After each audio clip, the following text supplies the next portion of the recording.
아직까지도 제대로 된 진상 규명 또 명예회복, 피해 보상이 이루어지지 않고 있는 어떤 현실을 개선하는 방향에서 마련된 자리입니다. 한평 사건은 명예훼손과 진실규명에 관한 법이었습니다. 좀 과장되게 말씀을 드리면 저희 정치 인생의 출발이 바로 한국전쟁 민간인 희생사건의 규명과 해결, 이것이 바로 저의 원점이라고 해도 과언이 아닐 것입니다. 그 후로 참여정부 시대에 진실과 화해를 위한 과거사 정리위원회가 발족이 됐고 상당한 정도까지 활동이 진행되다가 이명박 정부 들어서 그게 갑자기 중단되기에 이르렀습니다. 많은 것이 이루어진 것 같지만 막상 현실에서는 여러분 아시는 것 같은 여러 가지 문제가 생기고 있습니다. 보상이 이루어질 것인가 아닌가 하는 문제, 이 문제는 사법부와 유족 간의 개별 소송으로 맡겨져 있는 현실입니다. 그러다 보니까 소송을 제기하신 분과 제기하지 않으신 분 사이에 차등이 생기게 되고 시효의 문제가 일률적으로 해결되지 못하고 마치 개별 사건인 양 법원의 판단에 좌우되는 불합리한 현실이 생기고 있습니다. 끔찍한 그런 여러 가지 사건들이 있었습니다. 세월이 지나도 잊혀질 수 없고 그 유족들은 계속 고통 속에서 또 지내야만 했습니다. 진실과 화해위원회가 여러 가지 활동을 했음에도 불구하고 너무나 아쉬운 점이 많이 있었습니다. 그래서 다시 한번 이번 정기국회 때 법안을 통과시켜서 유족계 분들의 그런 쓰라린 가슴을 다시 한번 풀 수 있는 이런 계기가 되기를 바랍니다.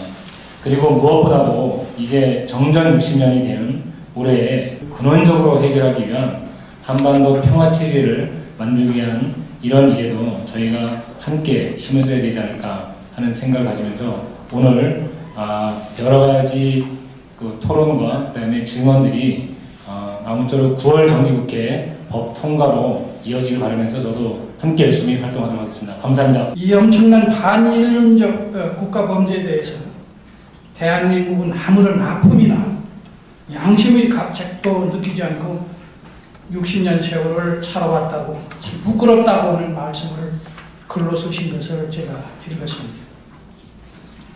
우리는 독일 히틀러의 유대인 학살이나 캄보디아 폴포트의 킬링필 등이 하는 얘기에 대해서는 잘 알고 있습니다. 그리고 그들의 죽음에 대해서 상당히 아파하고 원통해합니다. 그러나 우리 현실은 아주 다릅니다. 국제사회에서도 반드시 책임을 물어야 할 반인륜적 범죄인데도 대한민국은 자국민이 그렇게 많은 죽음을 당했는데도 지난 60년 동안 침묵을 강요해왔습니다. 진실을 애면해왔던 것입니다. 참으로 참 요상한 나라입니다. 기억되지 않는 역사는 반드시 반복된다고 하는 말씀을 누군가가 말씀했습니다. 같은 땅, 같은 하늘 아래에서 한쪽은 박수를 치고 한쪽은 땅을 치며 통곡하는 비운의 역사가 되풀이되지 않도록 여러분이 이 자리에 모이신 것 같습니다.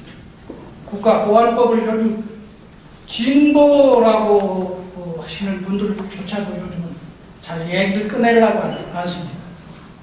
이 법을 둔 채 인권이니 평화니 8천만이 하나 되는 민족 통일이니 하는 말은 저는 허구라고. 이에 덧붙여서 한 가지 더 말씀드리겠습니다. 우리 책자에도 나와 있습니다만은 60년 동안, 60년 가까이 지금 그대로 휴전으로 머물러 있는 정전협정을 평화협정으로 바꾸는 세 번째로는 미군이 철수되어 제가 좀 과격한 말이라고 여기서 생각하실지 모르겠습니다만 이것이 아주 보편적으로 공론화해야 될 시점에 와 있잖아 하는 말씀으로 제 유족을 대표해서 말씀을 드리고 인사를 받겠습니다. 1953년 7월 27일 날 휴전협정을 맺은 지 이제 며칠만 있으면 60년이 됩니다.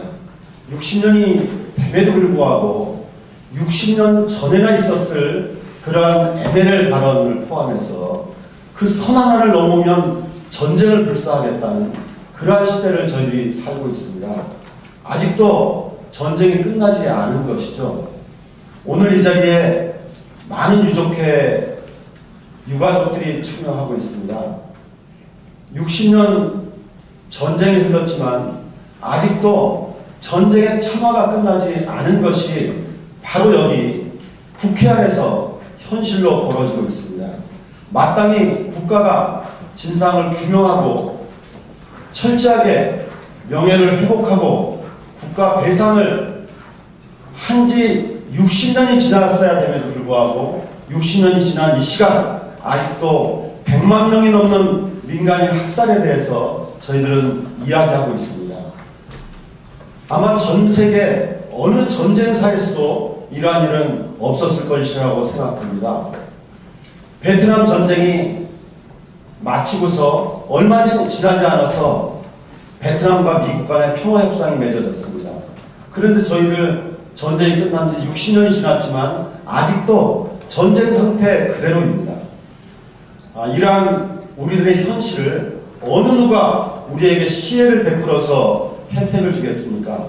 바로 여기에 있는 우리들이, 여러분들이 함께 국민들과 함께 진상을 규명하기 위한 투쟁을 벌이고 국민운동으로 만들어낼 때, 그리고 전 세계 평화를 사랑하는 평화 애호민들과 함께 국제 연대운동을 벌여나갈 때 우리들이 요구하는 바가 해결될 것이라고 저는 생각합니다. 이제 정전 60년을 맞이해서 우리가 국민들과 함께하는 운동, 그리고 국제적으로 함께 연대해서 하는 평화운동을 힘있게 벌여나가서 오늘 우리 민간 학살 유족들이 갖고 있는 그러한 한을 끝끝내 국민들의 힘으로, 전세계 평화를 사랑하는 사람들의 힘으로 풀어갈 수 있도록 다 함께 힘차게 투쟁했으면 합니다. 저희들도 그 일에 함께 하겠습니다. 감사합니다. 철없는 어린 나이에 고향을 등지고 지산으로, 전남 구례로, 강진으로, 경남 남해로, 서울로 유랑 생활을 하였고, 저희 본적은 세곳, 남원, 남해, 서울, 양천구 이런 기록을 가지고 있습니다.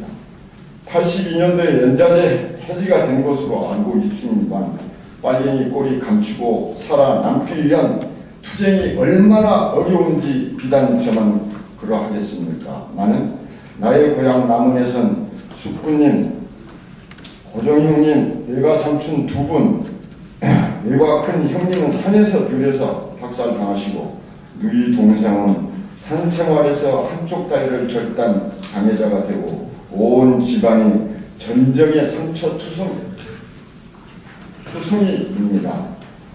그래도 아버님은 48년 5월 6일자 미 군정 토고령 제2호 위반 대법원 상고 기각이라는 형식적인 재판이라도 누리셨지만 전국 유족회 활동을 통하여 현지 유족들의 애환은 얼마나 참혹한지 말로서 어떻게 표현을 다 하겠습니까? 세계 인류 역사상 우리나라처럼 국가 폭력에 의해 대량 학살을 한 예는 없습니다. 그리고 그 잔인한 수법이 예를 들면 남원 대강명 강성마을에서는 논바닥에 남녀노소 90여 명을 모아놓고 총으로 밑본토로 난자를 하고 그 속에서 목에 칼을 3번이나 당하고 구사일생으로 살아남아서 증언한 사례도 있으며 그분은 5년 전에 파괴하셨습니다. 강평원 저 지리산 킬링필드를 읽어보시면 내용이 상세하게 나와 있습니다. 또한 주천면 녹이기에서는 부녀자 40여 명을 학살군 임신부의 국부의 총기를 집중하여 어린애가 튀어나오는 현상을 즐기다라는 증언을 2007년 11월 경로당에서 80대 할머니에게 들었습니다. 이건 완전히 미친놈이 아니고서는 어찌 그런 짓을 같은 민족으로서 할 수가 있겠습니까? 나는 귀경길에 얼마나 마음이 괴로웠는지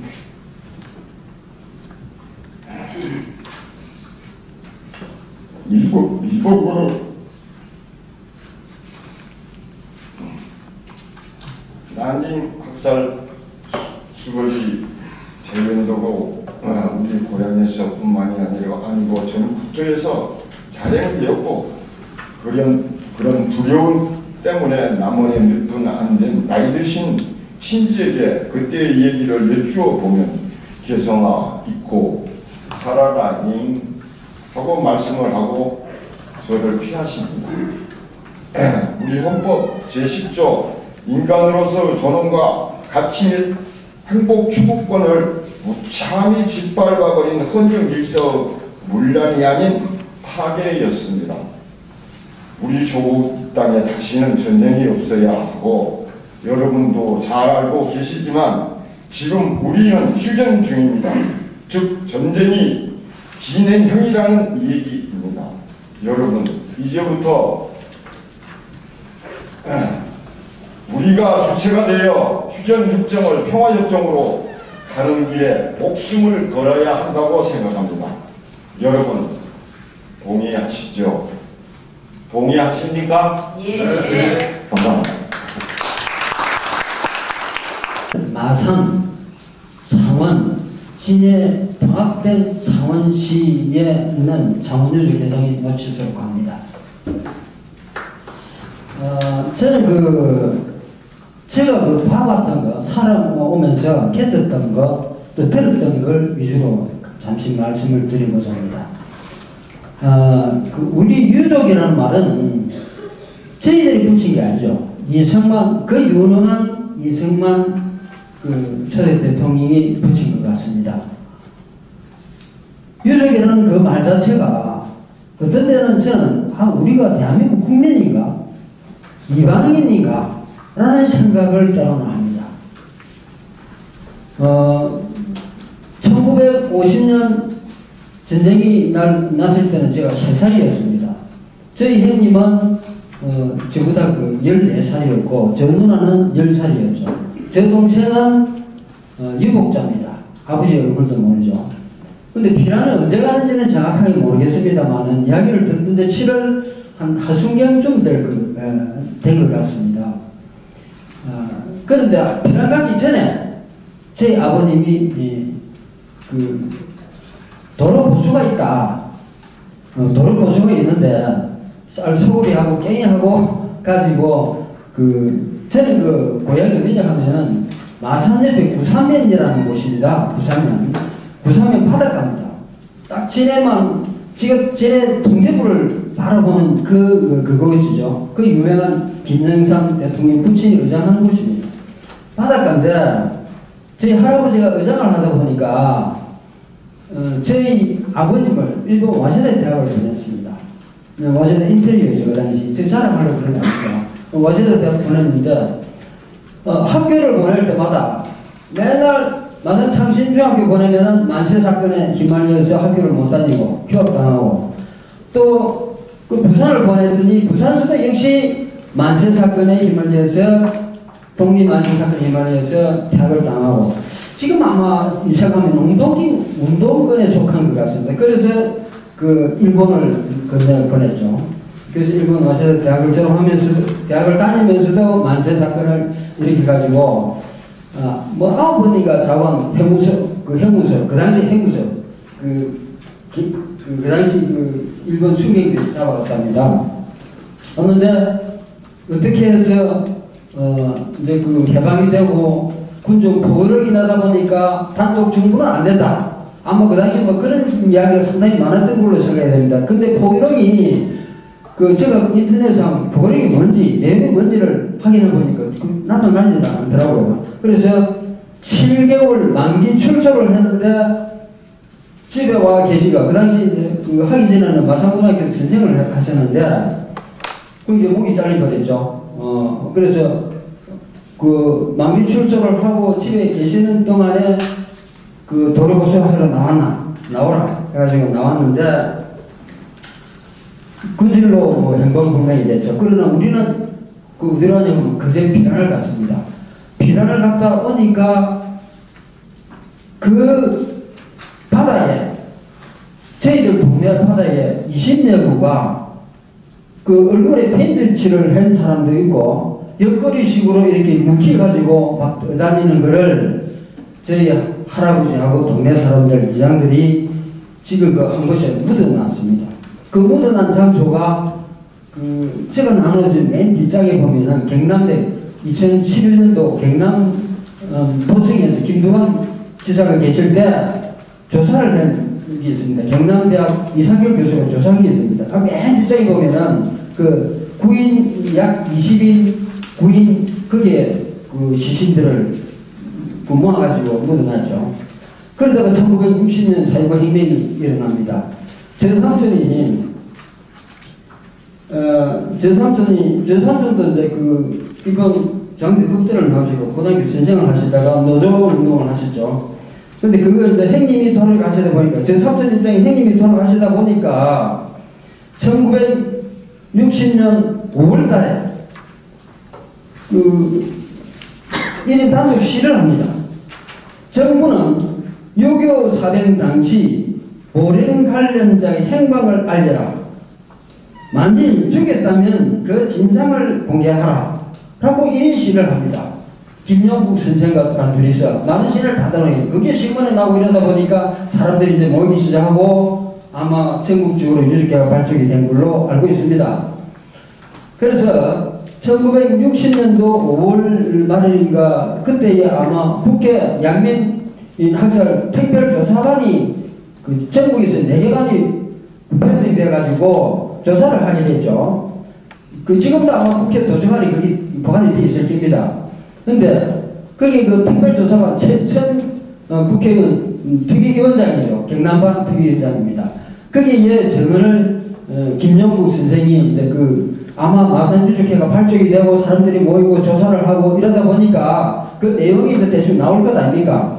그래서 마산 형무소 소장의 증언을 또 간수들의 증언을 취합한 결과에 마산 형무소에 관한 사람들 1681명이 정확하게 1681명이 전부 다 갱이바다에 학살당했다 라는 증언을 했습니다.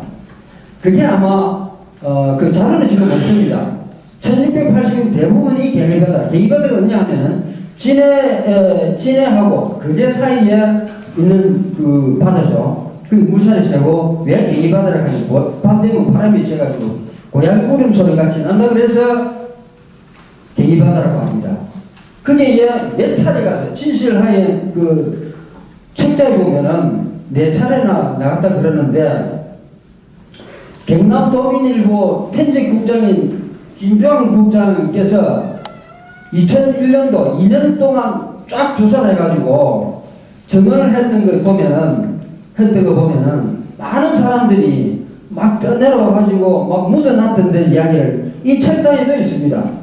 마산의 창극, 지금은 창원의 창극이죠. 저희들이 발매를 했습니다만 여기도 보면은 그 말이 나옵니다. 정확하게 나옵니다. 그래서 1681명이 다 그렇게 돌아가셨는데 저 아버님도 아마 그렇게 돌아가시지 않았겠느냐 라고 짐작을 합니다. 1680명이 저런 숫자입니까? 밤만 되면은 마산교도소에 실려 나가면서 아들아 내 죽으러 간다고 과음을 치는 사람 저도 직접 들었습니다. 그 이야기를 정은자한테.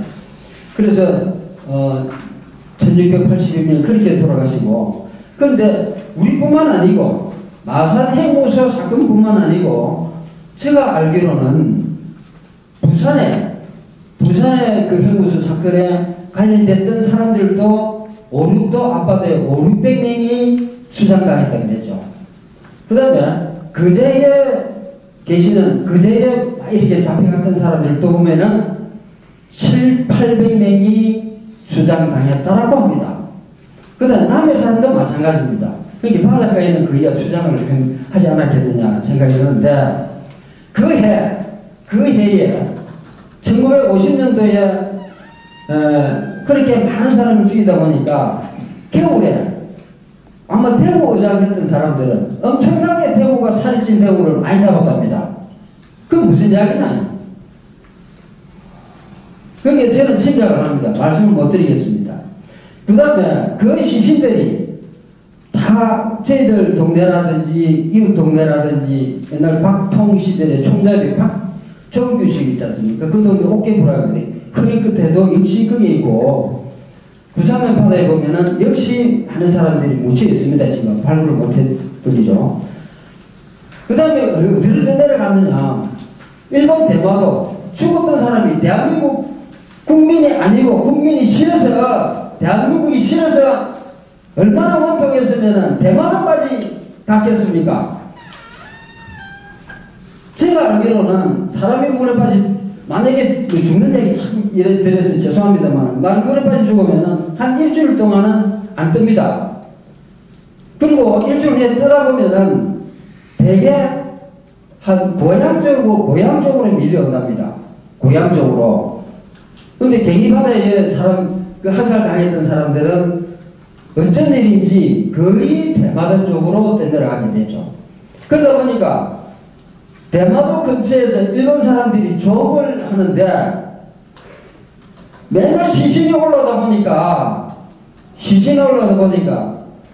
조업을 못하죠. 그래서 우리 한국 정부에 이거 항의해라. 이 무슨 짓이냐? 왜 이러느냐? 항의해라라고 정부에다가 건의를 하기도 했답니다. 했는데 그게 참 일본의 그 사람들이 그 시신을 절대 버리지 않답니다. 육지에 가서 전에 보관하면은 선임이 그 구덩이를 봐가지고 이렇게 모시고 이래가 상당수가 지금도 대마도에 모시고 있다는 얘기를 들었습니다. 저는 아직 못 가봤습니다. 올 여름에 갈 계획을 거제 유족 회장님과 갈 계획을 세우고 있습니다. 했는데 나산시 유해 기운을 했던 이옥선 의원도 가서 그게 한국 시신이 묻혀 있더라. 가서 술도 한잔 따르고 왔다. 그러느냐? 죄송합니다. 라고 말씀을 드렸는데 자꾸 이렇게 많은 사람들이 학살을 당하면서 얼굴에 페인트를 차고 옆구리 해가지고 그 바다에 밀려서 총을 쏴 그냥 물에 또 올라오면 총을 쐈답니다. 총을. 얼마나 많은 사람들이 피바다가 바다가 그냥 피바다 됐겠죠. 그래서 산 사람들이 저놈도 있고 했습니다. 그래서 1960년도 그렇게 많은 사람 죽이고 나서 1961년도 군사 쿠데타가 나죠. 군사 쿠데타 나니까 아니나 다를까 전국 유족회 했던 사람들 모두 다 잡아갔죠. 너가 빨갱이 동조자 아니냐? 실제로 최천 그 국회특별위원장한테 보고됐던 사항을 보면은 제가 한 구절을 읽어드리겠습니다. 위원장 이제 물었습니다. 그 김용국 씨에게 물었습니다. 보련이가 그게 국민보도연맹 보련이라 그래 그 당시에는 뭐 보련이가라고 해놓은 것 같습니다. 김용국 씨 보련대 있고 보련에 가입된 사람도 있고 아닌 사람도 있습니다. 그 당시에 민보단이니 경찰 이런 사람들이 자기들이 과거부터 좋지 않게 평가한 사람들은 모조리 다 불러 나간 것입니다. 위원장, 그러면 원한의 대상이 되는 사람이 있는가요? 정의님, 저는 있습니다. 동행 행사로 있던 김수홍입니다. 뭐 저건 이런 이야기 지금 국회 아마 도서관에 그대로 보관되어 있습니다. 이게 그대로거든요. 그래서 1960년대 그렇게 하고 유족회를 활동을 하고 1960년 군사 쿠데타가 나니까 우리 유족들을 또 한 번 이용을 하죠. 그래서 전국 유족회 사건이 지금 많은 사람들이 잡혀가게 됐지 않습니까? 그래서 제가 볼 때는 우리가 이중고를 3중고를 했습니다. 했는데 지금 와서는 전국 유족회 사건 그 사람들이 전부 다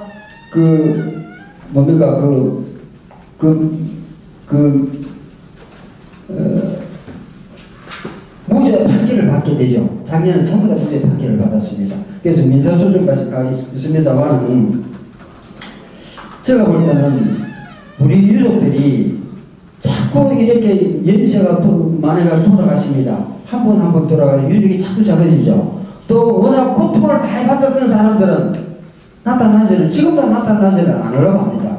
저 형님 같은 분도 유족회 활동 뭐라 하느냐.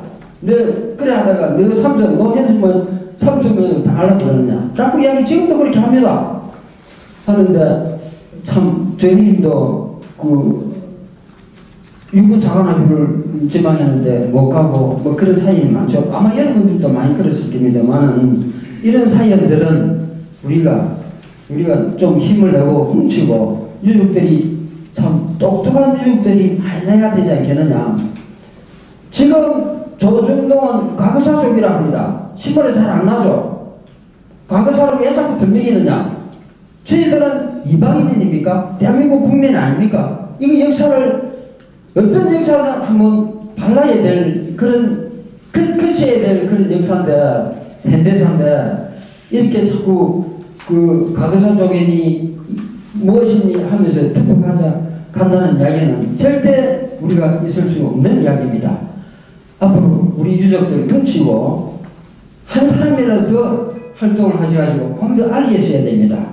저는 그 유족계 활동을 하면서 아쉬운 부분이 우리 유족들이 자꾸 사라지는 부분, 떠나시는 부분 참 안타깝습니다.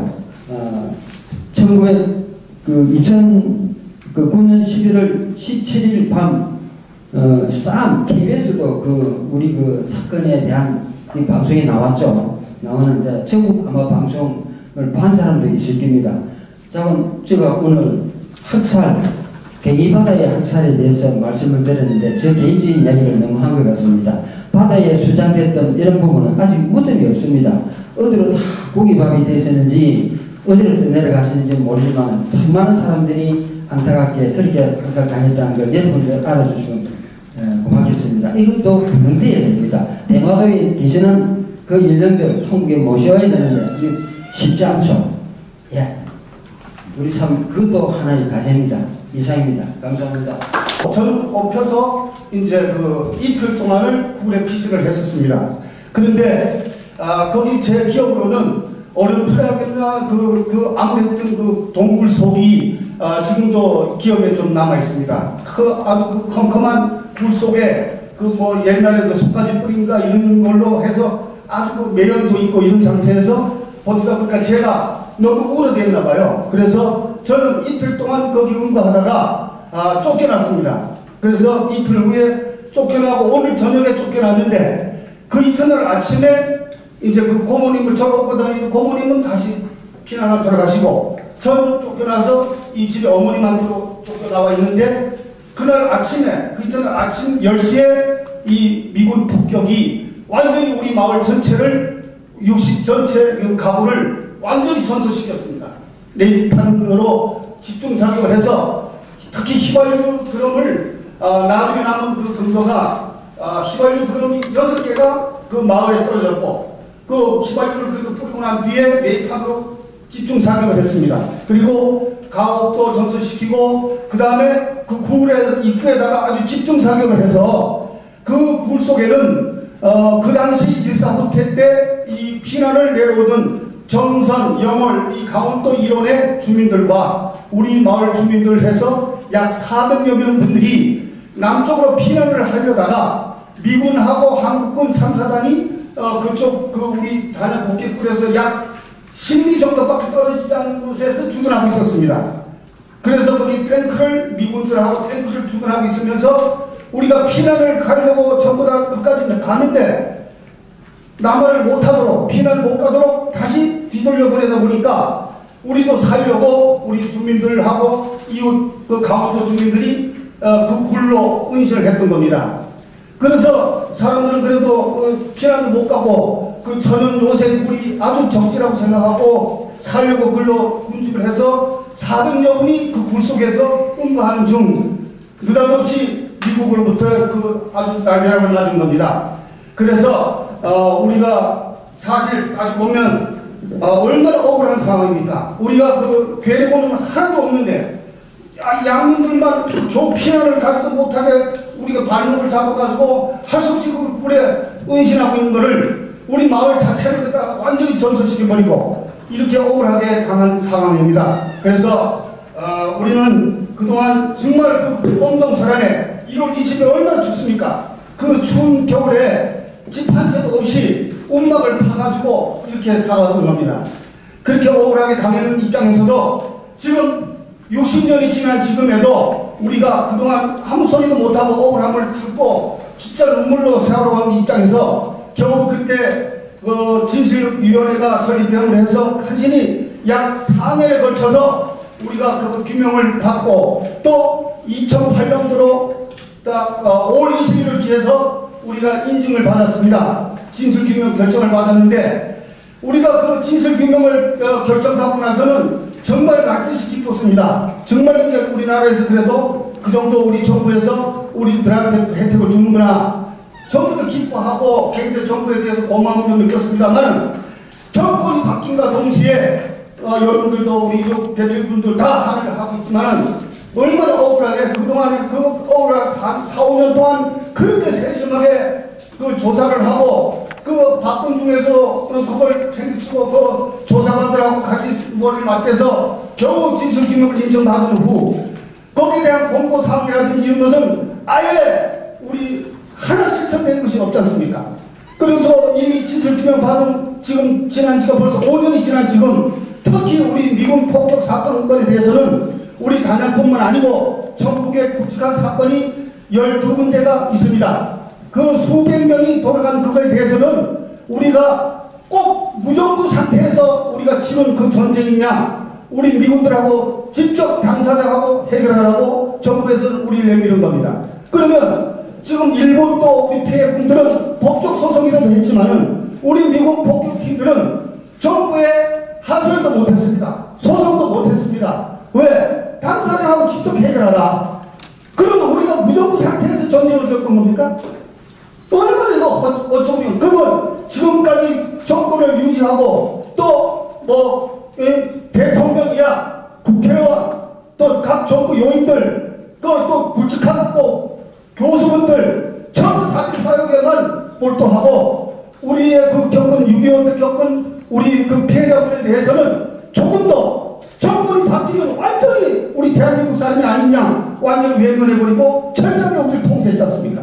그래서 우리가 그동안에 저지른 우리 그 피해본 상황에 대해서는 여러분들이 너무나도 다 잘 알고 있는 거지만 앞으로 우리가 어떻게 해야만 이걸 이겨낼 수 있느냐 우리가 이 억울함을 진짜 이번에 특별법을 우리 이낙연 국회의원님이 주관해서 지금 진행하고 있습니다만은 이거를 우리 국회의원 이낙연 국회의원님만 믿고 해서는 안 되는 일입니다. 사실 아무리 노력을 해도 이 여당 국회의원들이 전혀 입김도 안 들어가고 이런 억울한 상황입니다.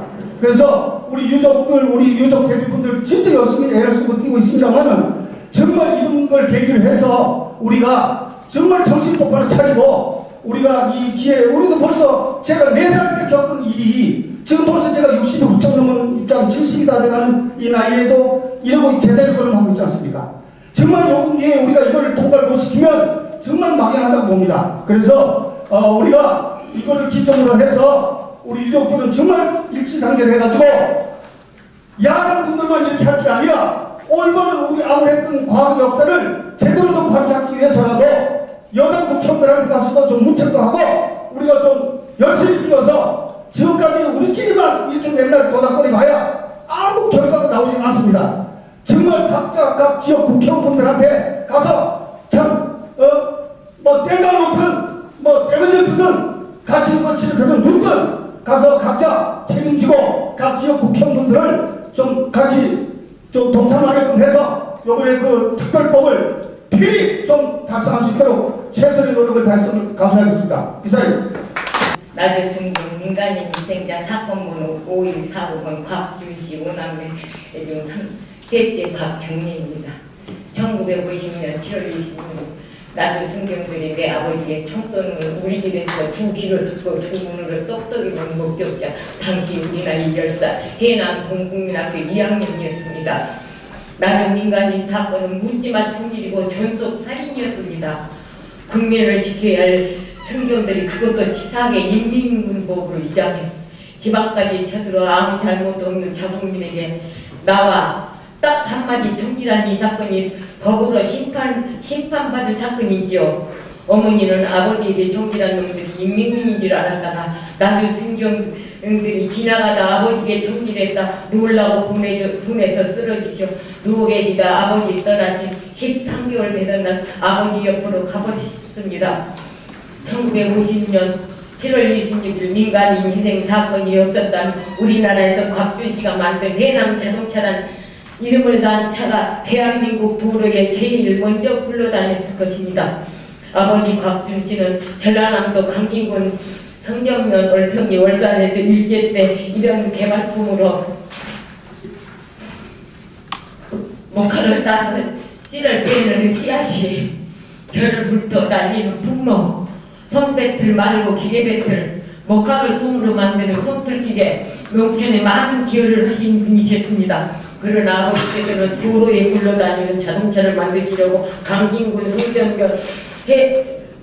성전에서 전기가 들어오는 해남급 오일장 고드기로 이사를 해 해남 철공소라는 이름으로 정말 바쁘셨습니다. 한 집 앞 생선 아줌마는 제일 먼저 200을 들려 내놓고 가야 가벼워진다. 어머니는 하얀 쌀밥 써먹기 생선찌개 각자 한 그릇씩 며칠에 한 번씩은 호모에 낙지무침 종종 좀 먹는 데서 인신만나셨습니다. 생각만 해도 행복하고 눈물 납니다. 고들에서 읍내리로 1949년 이사를 해 1950년 아버지께서는 자동차를 만드시려고 선박기계를 들여다 놓으시고 일본인 선박기술자 사건번호 14930 박막동씨를 공장장님으로 두시고 트럭을 먼저 만드시려고 엄지손가락 크기의 보드를 두 분이 머리를 맞대고 깎는 대로 안채 마른 때 감춰두시고 직공들에게 도랑똥을 펴서 산소댐을 시키고 계셨습니다. 그런데 38선이 터져 인민군이 밀고 내려와 끔찍한 짓을 하고 다닌다는 흉흉한 소문으로 철공소 일이 줄어들었을 때 건너편 해남역에서 목욕을 하고 너무 좋아하는 우리에게 아버지께서 목욕하면 그렇게 좋으냐? 아시게 어머니께 전쟁이 오래갈 것 같으니 우물도 있고 목욕탕도 집이나 지어야겠다시며 영안에 기합금을 한꺼번에 다 주고 자동차를 기다리는데 목포로 가는 차가 먼저 와 탈장 수술을 해버리자 수술을 하고 깨어나니 7월 24일 병원이 술렁거려 택시 불러 타고 왔는데 여기는 괜찮냐? 어머니 어제는 몇 사람 내려가더니 오늘은 더 많이 내려가네요. 24일, 25일은 많은 피난민이 내려가자 26일 어머니 방어도 피난을 가야겠다며 방을 구하러 나가셨고 아버지와 공장장님 두 분이 마루에 앉아 이야기 중에 있었는데 밖에서 땅땅 소리에 옆에 앉았던 곽정리에 놀래서 울자 아버지 두 손으로 정리에 겨드랑이를 안아 언니한테 가 있거라 부엌문으로 내려놓으려는데 나와 소리가 나며 부엌바닥으로 뚝 떨어져 돌아보니 시꺼먼 두 놈이 들어와 한 놈은 마당에 손을 걸고 있었고 한 놈은 아버지 왼쪽 손목을 잡고 나오라는 소리였다. 아버지 내가 무슨 잘못이 있다고 이러느냐? 공장장님 아버지 왼쪽 어깨를 붙잡고 이 양반이 무슨 잘못이 있다고 이러느냐? 아버지 오른손으로 부엌 문기둥을 붙들고 안 끌려 가르치자 마당에 서 있던 놈이 와서 아버지 오른손목을 잡고 두 놈이 같이 끌어당기자 안 끌려 가시려던 아버지 뒷모습 공장장님 아버지 어깨를 붙든 채 같이 딸려나가며 두 분이 똑같이 무슨 잘못이 있다고 땅땅 이놈들 아버지 마지막 목소리였다. 쓰러지신 아버지 어깨가 들썩 하며 왼쪽 가슴 왼쪽 눈에서 피가 꿀꺽 들썩하며 피가 꿀꺽 지르르 부엌문 앞 쓰러뜨리고 두 놈은 다시 공장장님의 손목 한쪽씩 잡고 대문 밖으로 안 끌려가시려던 공장장님 뒷모습 바로 땅땅 그 뒤로 두 방의 총소리만 계속 들리는데 전에는 아버지가 하얀 얼굴만 말랑 그냥 쳐다보고 있었던 거 방을 구해놓고 집에 오시 아버지 끔찍한 모습 공장장님까지 어머니 통곡 소리에 내 새끼들 어디 갔나 찾는 소리에 뒷기 김참복댁 여기 넘어가 있던 우리가 만났는데 들어가 아저씨도 만났다. 어머니 그 양반이 총을 많이 써서 통곡을 하시자. 형수님 통곡하실 때가 아니에요. 관이나 있나 얼른 가보세요. 간집 주인 형수님이 여기는 웬일로? 어머니 그 양반이 총을 맞았어요. 간집 주인 손에 쥔 돈을 새댁에게 건네주며 우리 형님이 어머니 공장장님도요. 하나 남은 거 팔린 건데 형수님은 얼른 가서 가만히나 있나 찾아보세요. 형님은 내가 강 갖고 올라가 수습할게요. 동네 분들이 오신 그날로 장례를 치르신 다음날 들어가계시가 형수님 어제 그 총알같이 어떻게 살아오셨어요? 어머니 인민군도 좋은 사람이 있습니다. 총소리가 나서 정신없이 오는데 인민군이 지금 가면 총 맞아 죽어요. 그러다 모래가만히 옆에 엎드리고 옆에 서 있는 거예요. 계속 나는 총소리에 내 새끼들 다 죽나보다 머리를 드니 꾹 눌러버리더니 총소리가 잠잠히 가라는 거예요. 들어가겠지. 인민군 아니에요. 순경들이에요. 어머니 순경들이 왜 그랬대요? 들어가겠지. 내가 경찰서 가서 확인하고 왔어요. 낮은 순경들이 지나가다 그랬대요. 어머니 퍽 쓰러지시면 낮은 순경들이 왜 얼마 안 있어 공장을 내려왔는지 공장 선방국에 사들인 밤값에 사겠다는 사람이 나타나 어머니 혼자말로 사람 하나 없어지니 죽으면 돈이 무슨 소리요. 집안에 총 맞고 죽은 집을 누가 결국은 밤값에 팔으시며 식사를 못하세 몇 번이고 쓰러지시면 성경 큰 집 옆으로 이사를 해야 했다. 자식들한테도 울쓰렸다고 어머니 아버지 관을 무신 차를 타시겠다 때를 쓰시오. 관을 끌어안고 통고를 하게든지 차 안에 쓰러지서 짐짝처럼 드러내려야 했다. 지금의 적폐로 누워버리시면 오물까지 처리를 해야 돼.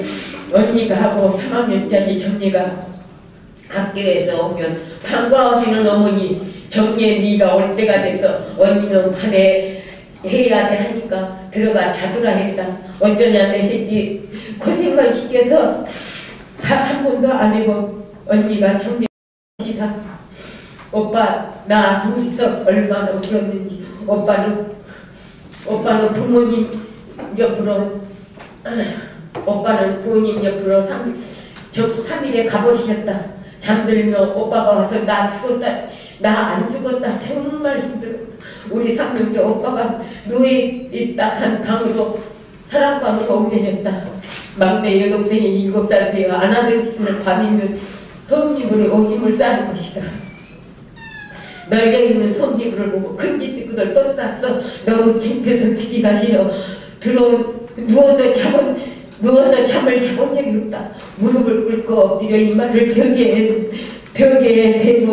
대고자야 불편해서 자꾸 깨어나야 젊은 동생을 우왕에 앉혀야 하니까 이겨내 4살인 그 동생이 67세 주술을 4번이나 한 몸으로 지지하면서 지금도 노정탕을 하고 있습니다.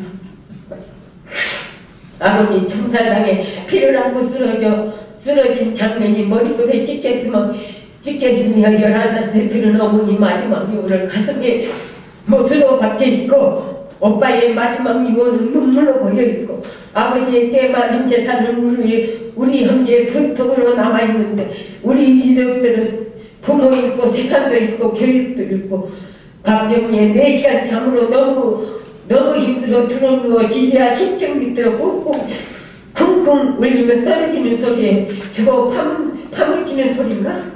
눈꺼풀이 무거워 떠지지 않아 확인하느라 왼쪽 팔을 들어 떨어지며 손등에 아픔이 오며 살아있구나. 부르는 노래 밤아 억하지 말고 불렀으나 나는 밝았습니다. 너무 힘이 들어 입념에 고름이 들어 밥도 먹을 수가 없어 48살 치과를 찾았더니 치과에서 일을 하나 뺏어들고 뭘 해먹고 살았길래 이렇게 깊이 박힌 일을 너무너무 화를 내시며 다 빼야 하는데 어처구니 없으신 한숨을 쉬더군요. 한 번은 그러지 않지에서 쓰러져 앉아서 쉬는 곳에 다리를 얹고 있으니 간질병이네. 구경거리 끈질기게 살아있는 이 목숨 호적에 곽홍성 준 임을김 하나뿐인 아들이고 곽정년 친오빠 간병하느라 때도 제대로 못다니 큰 집 다녔는데 큰 집 그 누구 한 번도 들어가 본 적조차 없는데 큰아버지 호지라서 우리 형제는 줄 수 없답니다. 권력자들이 시킨 총집에 권력자들이 만든 법, 권력자들이 죽여놓고 그때 법 아직도 쳐들어와 전시여서 실수였다. 그렇다 치고 실수인 줄 알았다면 나라를 억울하게 돌아가신 명령들한테 머리 숙여 사죄하고 우리를 이루하고 특별적으로 배로성을 해준다 해도 부모시 살아온 아픔, 고통 끄내 펼쳐 보여주고 싶습니다. 분명히 이 사건은 묻지마 총질이고 전속 살인이었습니다. 여러분 그러지 않습니까? 죄송합니다. 저는 많은 것을 조사하기도 없고 먹고 살기 힘들어서 그날 있었던 거, 그 전부터 있었던 거. 제 아버지가 살았으면 우리나라에서 자동차를 만드는 자동차 회사 사장딸이 이 모양 이 꼴입니다. 죄송합니다. 들어주셔서 감사합니다. 안녕하십니까. 저는 한국전쟁 전후 민간인실상 희생자 경주유적회 부회장 정검자입니다. 존경하는 국회의원 여러분, 저희 애달고 그리고 고통스러운 길을 걸어온 삶을 이야기하겠습니다. 1950년 한국전쟁이 일어나고 얼마 되지 않은 음년 6월 29일 저희 아버님은 별일을 마치시고 점심 식사 중에 경찰에 연행되어 가셨다고 큰어머니인데 들었습니다. 가실 당시 노모와 만삭이 된 아내를 두고 가신 지 한 달 만에 태어났습니다. 유복자로 태어난 순간부터 축복받지 못한 인생 어찌 평탄한 삶을 살았겠습니까? 저 늑구리가 큰데의 너구살이로 대소가의 농사일이면 낮이면 들놓골만 티매고 손은 승할날이 없었고 밤이면 호롱불 밑에서 가만히 짜고 봄이면 4km 넘는 산을 오르면 사나물 개수 팔고 겨울이면 이웃동네 산에 뗄나무 하러 가고 눈비 맞으면 나무 찜이고 오르내기를 님들 살아도 밤이면 냉골에서 이불 한 자락은 덮고 한 자락은 떡 깔고 산 세월 그 누가 보상해 주겠습니까? 한 가정의 가장이 그리 됐는데 꽃다운 청춘 이기지 못한 어머니는 개가 시고 그에 따른 식구들은 노모는 자식을 잃은 화병에 억울하게 3개월 만에 가시고 어머니는 저를 키우시다가 10살이 된 개간하시고 남은 여식은 눈물로 세월을 보낸 지 63년의 세월이 걸렸습니다. 그러나 그 고통은 이루 말할 수 없습니다. 아픔을 겪어본 사람만이 그 아픔을 압니다. 존경하는 국회의원 여러분, 우리 유족들의 아픔을 만분의 일이라도 생각하신다면 국회에 발언도 해주시고 하루빨리 이름 없는 골짜기 음산한 어둠 속에 묻혀있는 유골도 발굴할 수 있도록 도와주십시오. 21세기를 살아가는 이 시대 경제부국, IT부국이라 떠들지만 과거 청산도 매우 중요합니다. 60년 전 원조를 받던 나라에서 원조를 하는 나라가 되어 국민의 아픔은 되었지만 국민의 아픔을 보듬어주고 비교려 주셔야만 진정한 선진국이라 할 수 있지 않겠습니까? 진실이 밝혀진 지금에도 아직까지 후속 조치조차 하지 않는 정부가 어찌 바른 정치를 할 수 있겠습니까? 과거 잘못을 저지른 장본인들은 호화로운 삶을 살고 우리 유족들은 죄인 아닌 죄인으로 살아온 삶 너무나 억울합니다. 우리 유족들의 피눈물과 원한의 목소리가 들리지 않으십니까? 100만 우리 유족들은 통곡합니다. 모든 목숨 죽지 못해 살아온 삶. 지금의 재판부에서 현명하게 판단하셔서 더 이상 우리 유족들을 2번, 3번 울리는 일이 없었으면 합니다. 너무나 무성의한 행동에 울분을 탑니다. 남의 목숨이라고 희생자 8천만 원, 그 자녀 800만 원, 웬 말입니까? 있을 수 있는 일입니까?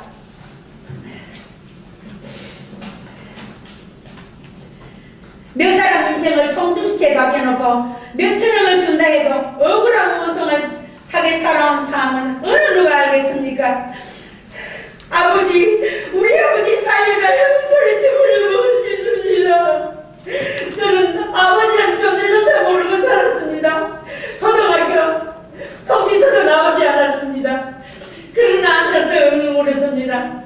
종도부님이 그래도 면사무소 가서 어찌어찌해서 초등학교를 들어가게 됐습니다.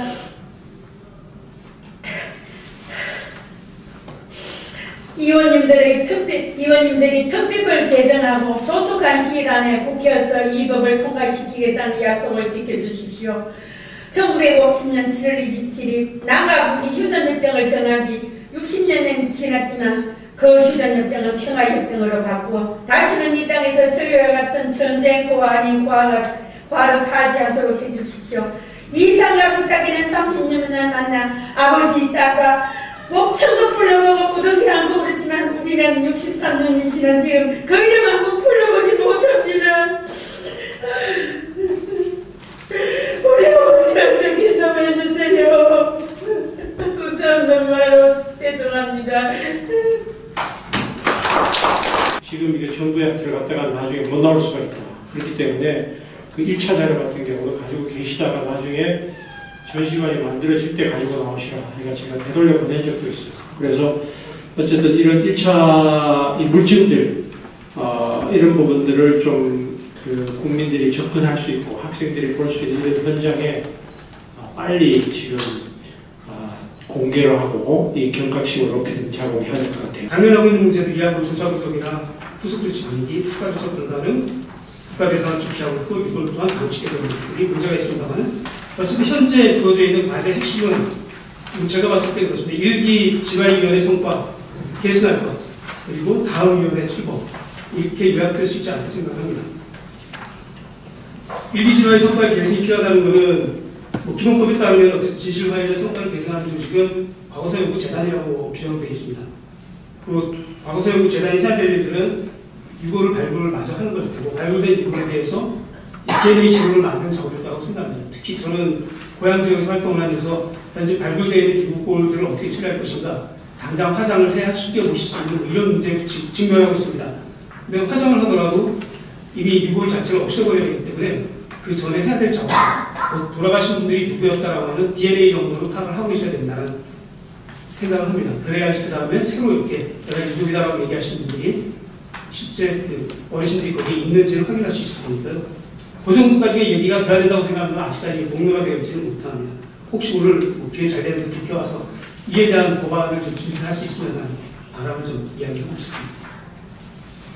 결국 뭐 지금 진실화위원회 성과를 개선하는 방법이라고 하는 것은 과거사연구재단이 있을 테고 조직의 실체로서는 이 조직을 통해서 해야 될 일은 평화인권 관련 학술활동, 공권력 감시활동, 자료발굴과 조사연구, 출판활동을 해야 되겠습니다. 평화인권 교육을 할 것이고 더 나아가서 전쟁을 반대하는 활동하고 평화교육 출판 활동을 해나갈 수 있을 거라고 생각합니다. 재조사, 그 보안조사, 특히 미군 폭격 사건이나 형무소 사건들은 3대 위원장 때 거의 뭐 기각당했거든요.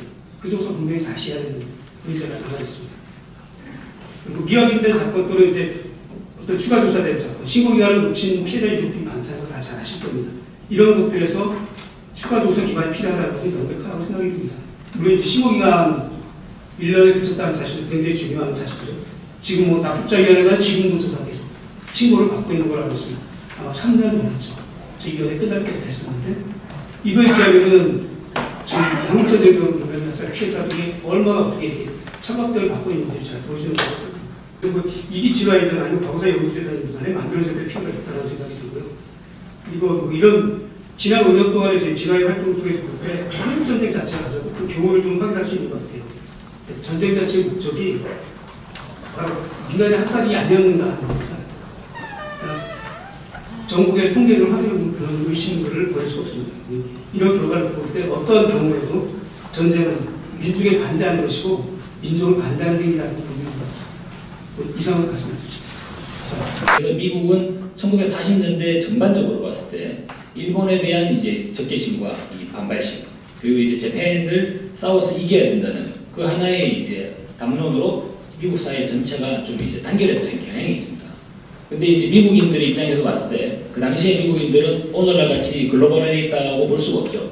그 당시에는 이제 동양인들이 미국 사회에 대해 거주하는 동양인들도 상당히 적었었고, 실제로 1950년 상황에서 흑인의 인권이 제대로 보편화되어 있지 않은 상황에서 미국은 엄연히 인종차별 국가였다는 것입니다. 한국전쟁 민간 학살 사건은 사실 다른 사건에 비해서 전 대통령이 선수권자가 국민 앞에서 민간 학살 사건의 위법성, 불법성을 인정을 하고 재발을 방지하겠다고 선언을 한 사건입니다.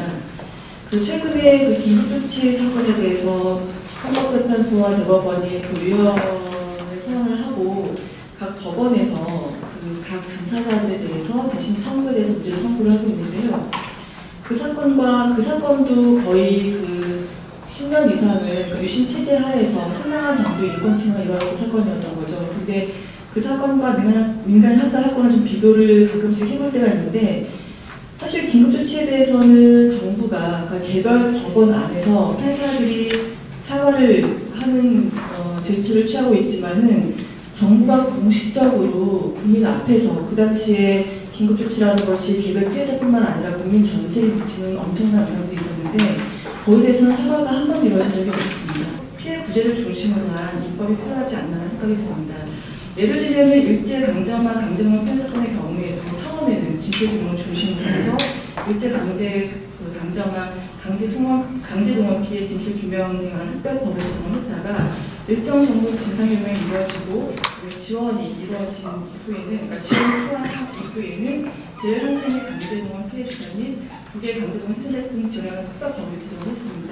이것이 저희 이 한국전쟁 민간 사건을 해결하는 데 하나의 좀 좋은 예가 되지 않을까라는 생각이 들었습니다.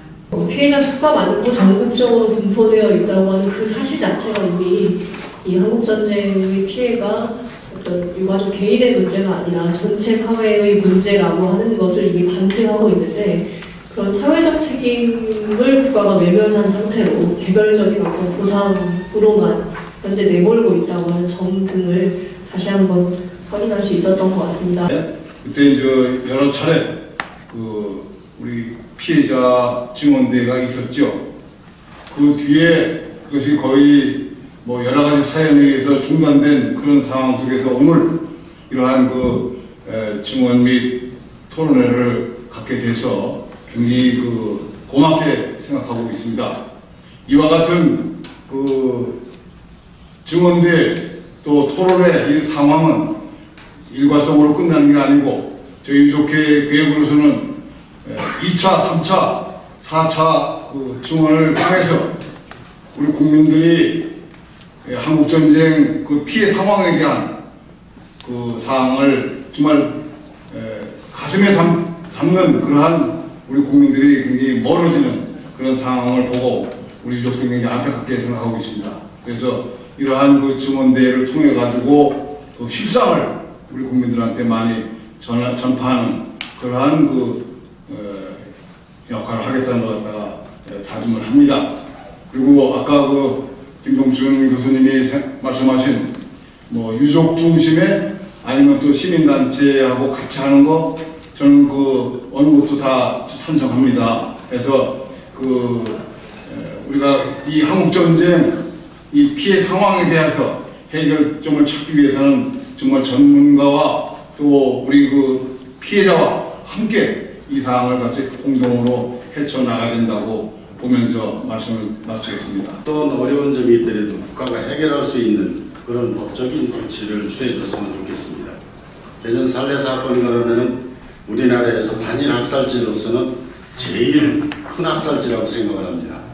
1950년 6월 28일부터 7월 17일 사이에 약 7,000명, 그리고 1951년 1월 달서부터 2월 달 이전에 한 1,000명, 그래 한 8,000명이 대전 살래 골룡골이라는 곳에 학살이 되어서 묻혀 있어요. 그런데 이걸 유해 발굴을 하려고 하니까 토지 소유주의 허락이 있어야 된다는 겁니다. 그 토지 소유주들이 허락을 안 해주는 거예요. 많은 돈을 받으려고. 그러면 그 당시 학살을 해서 묻을 때에도 그게 다 개인 소유였습니다. 국가는 권력으로 개인 소유 땅에 죄 없는 사람 학살해서 묻어서 매장해놓고 60년이 지난 지금 그걸 발굴하라자니까 소유주가 허락을 받아야 하는 이런 무명무실한 아무 그런 책임도 없는 이런 유해 발굴은 앞으로 안 됐으면 하는 법적으로 좀 강하게 할 수 있는 게 됐으면 좋겠습니다. 그리고 우리 국가가 저질지는 결제 해제라고 국가가 해결을 해줘야 되는 거 아닙니까? 아까 우리 노치수 회장이 뭐 일본 뭐 가서 뭐 유해 발굴을 찾아보고 있다고 그러는데 이게 우리 유족들이 나설 문제가 아니지 않습니까? 이제 과거가 다 드러났으니까 국가가 나서서 이 일을 해결을 해줘야지. 어떻게 이런 거를 아무 힘없는 우리 유족들한테 이 국회의사당 이 우리 의원회관에서 이런 토론을 할 때 이게 무슨 의미가 있습니까? 우리는 좀 더 강력한 법, 우리 유족을 두 번 울리지 않는 이런 일이 있어서는 안 된다고 생각을 합니다. 몇 가지 이렇게 말씀드리려고 하는 것은 김동춘 교수님의 말씀에 전적으로 동의합니다. 그래서 저는 우리가 지금 유족회가 나가고 있는 길이 사실 어떻게 보면 국가로부터 소송에서 조금 보상을 받는다는 이것이 명예회복이라고 할 수도 있겠지만 그거는 사실 온전한 명예회복이 아니라고 생각을 합니다. 왜? 우리가 지금 이 사회에서 정말 우리 유족들이 사회로부터나 국가로부터 인정받는 그런 유족이 아니에요. 그렇기 때문에 어떤 시기가 지나면 반드시 진정한 명예회복이 되리라고 저는 생각하는 한 사람이기 때문에 그래서 저는 소송에도 참여 안 했고요. 이런 되지 못한 단순한 소송에 끼어들기가 싫습니다. 왜? 아까 김동춘 교수님께서 누누이 말씀을 하셨는데 사실은 저는 그렇게 이제 개인적으로 생각을 합니다.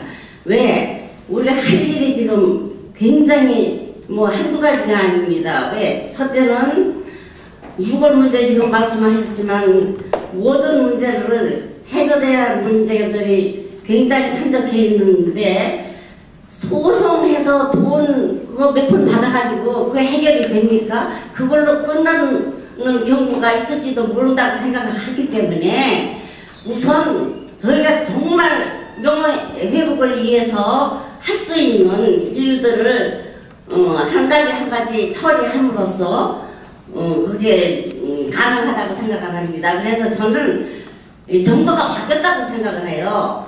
우리가 정말 이건 더군다나 역사적인 문제이기 때문에 역사적인 규명이 필요하다고 생각을 하기 때문에 우리는 공원을 전국적으로 크게 하나 진짜 평화공원을 할 일이고요. 그래서 대대손손이 정말 이런 엄청난 사건이 있었다고 하는 것을 후손들에게 알려지고 다시는 전쟁이라는 게 얼마나 참 지독하고 무서운 건가 이거를 깨우쳐 줘야 한다고 생각을 합니다.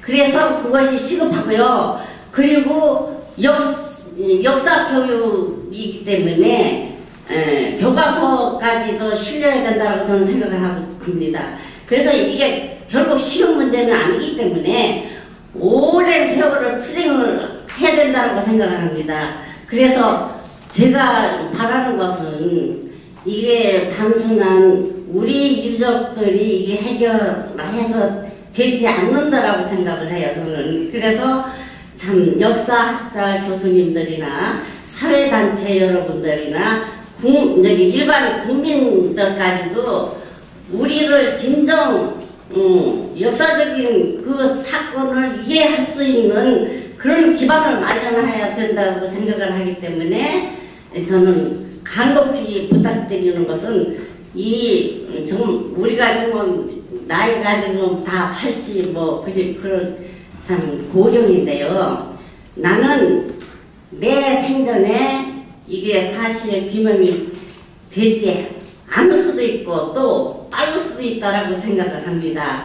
그래서 저는 긴 안목을 가지고 정말 우리 부모님들이 명예회복이 되기를 기원합니다.